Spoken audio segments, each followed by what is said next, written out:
भक्तों की नामावली है। यदि कोई लाख लाख बार हरि हरि उच्चारण करे तो हरि के लाख नाम उच्चारण का जो लाभ है वो एक बार किसी भक्त के नाम का उच्चारण करने से प्राप्त हो जाता है। हरि को लाख बार पुकारने पर जो परम सुख परम लाभ प्राप्त होता है, प्रभु के दास को एक बार पुकारने से प्राप्त हो जाता है। भक्तन की नामावली जो करिए चित लाए, ताकि भक्ति बढ़े घनी और हरि होए सहाय। जो भक्तों की नामावली का गान करेगा उसके भक्ति प्रतिदिन बढ़ती चली जाएगी और हरि निरंतर उसकी सहायता करेगी। ये भक्त नामावली का प्रगट फल है।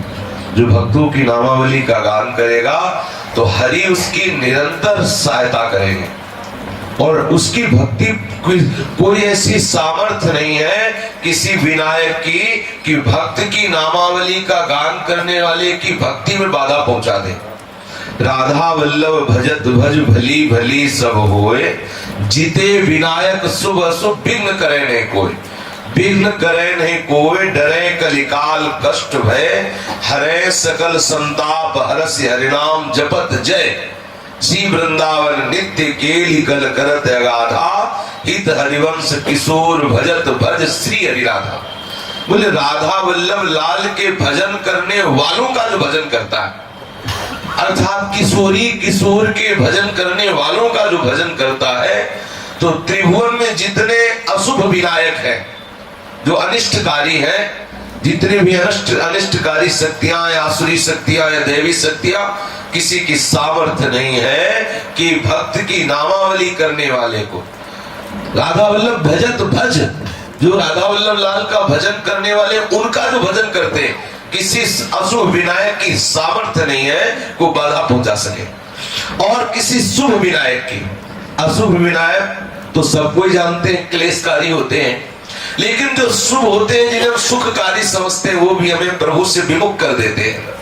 हमारे परम सुख सच्चिदानंद में श्री हरि के चरणारविंद के आश्रय से विमुख कर देते हैं जो शुभ विनायक होते हैं। तो जो भक्तों का आश्रय लेता है, भक्तों का नाम कीर्तन करता है, भक्तों की नामावली का गायन श्रवण करता है, तो अशुभ विनायक तो समीप आ नहीं सकते और शुभ विनायक अपना कोई ऐसा प्रभाव नहीं दिखा सकता जिससे भक्त के आश्रय लेने वाले का चित्त प्रभु से विमुख हो जाए। और सबसे बड़ी महिमा की बात, ये युग है कलयुग। कलयुग का कोई भी कुचक्र उस भक्त के ऊपर अपना प्रभाव नहीं डाल सकता जो भक्त नामावली का गान करता है।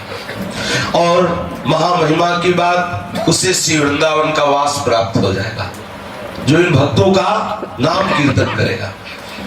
और महामहिमा की बात, तीनों तापों का नाश हो जाएगा। त्रिविध ताप नाशय सकल सब सुख संपत्ति हो। सब सुख संपत्ति होय होय हरिवंश चरण रति, होय विषय विषनाश, होय वृंदावन बस गति, होय सुदृढ़ सत्संग, होय रस रीति अगाधा, होय सुजस जग प्रगट, होय पद प्रीति सुराधा। जो भक्तों की नामावली का गायन करेगा तीनों तापों का नाश हो जाएगा। जो भक्तों की नामावली का गायन करेगा आचार्य चरणों से बहुत प्यार करेंगे, आचार्य के चरणों में अपार रति हो जाएगी।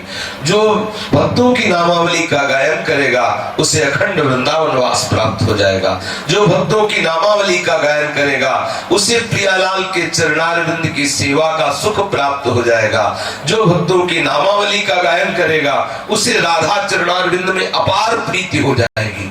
जो भक्तों की नामावली का गायन करेगा उसे सुदृढ़ सत्संग की प्राप्ति हो जाएगी। व्यक्त और अव्यक्त महापुरुष आ करके उसे रहस्य की बातें बता जाया करेंगे। जो महत अपराध करने वाला हो, यदि उसको भी भक्त नामावली का रोज गायन करने का मिल जाए तो हरि सारे अपराध क्षमा करके उसे भक्त ही बना देंगे।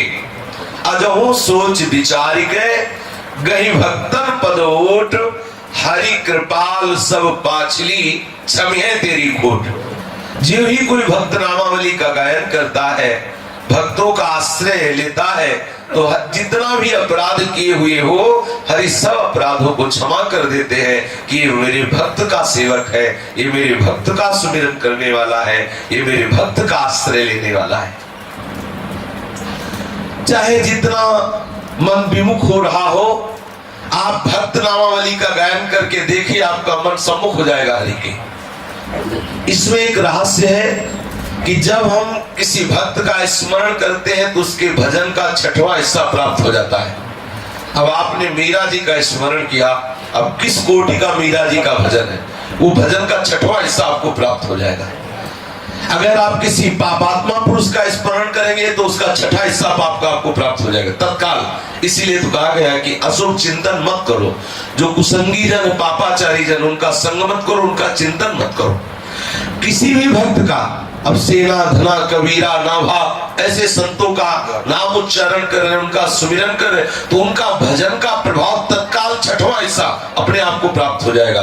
तो जो बहिर्मुखता हुई वो उसी क्षण हरि सम्मुखता प्राप्त हो जाएगी। इससे श्रेष्ठ साधन कोई नहीं। समस्त महापुरुषों ने, संतों ने, महंतों ने एक स्वर में निर्णय किया है कि वैसे भजने को तो दो ही भले हैं, कह हरि कह हरिदास। जैसे श्री स्वामी जी महाराज भी कहते हैं, हित तो कीजे कमल नयन सो, जाहित आगे सब हित लागे फीको, कह हित कीजे साधु संगत सो, जो कलम से जाए सब जी को।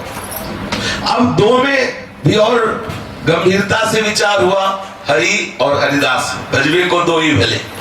अब इसमें और विचार हुआ तो बोले हरिदासों का भजन करने से पूरा भजन हो जाता है, अलग से हरि का भजन करने की जरूरत नहीं। हरिदासों की यदि अर्चना वंदना सेवन हो गया, उनका नाम कीर्तन, उनकी सामीप्यता का हमें अनुभव हो गया तो हरि की उपासना अपने आप हो जाती है। जैसे गर्भवती माँ को रबड़ी और रसगुल्ला पवाओ तो गर्भस्थ शिशु को अलग से पवाने की जरूरत नहीं, अपने आप पालेगा, क्योंकि माँ के द्वारा उसका पोषण होता है। तो भक्त है वो गर्भस्थ सुंदरी, और भक्त है वो गर्भ धारण करने वाली सुंदरी, और हरि है गर्भस्थ शिशु। जो भक्तों की सेवा, भक्तों का चिंतन, भक्तों के नाम का गायन करता है तो गर्भस्थ शिशु हरि अपने आप पुष्ट हो जाते हैं, अपने आप उनको आनंद का अनुभव होता है। बड़े भाव के द्वारा इस नामावली का अपने लोग गायन करते हैं, जिसकी अद्भुत महिमा है। हम सो इन